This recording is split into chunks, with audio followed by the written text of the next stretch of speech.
સૌથી મોટા સમાચાર સામે આવી રહ્યા છે ત્યારે અમરેલીના સેશન જજના નકલી પીએની ખોટી ઓળખ આપી કરી છેતરપિંડી। અમરેલી જિલ્લા ડિસ્ટ્રિક્ટ જજ બુખારી સાહેબના પીએની આપી ઓળખ। અમરેલી જિલ્લા કોર્ટમાં જજના ડ્રાઈવરની નોકરી આપવાની ગઠિયાએ આપી લાલચ।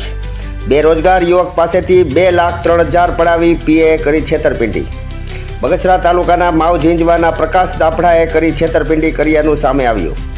સરકારી કર્મચારીની ઓળખ આપીને નોકરી આપવાની લાલચ આપી કરી છેતરપિંડી। જજના ડ્રાઈવરનો નકલી ઓર્ડર આપ્યા બાદ થયો સમગ્ર પર્દાફાશ।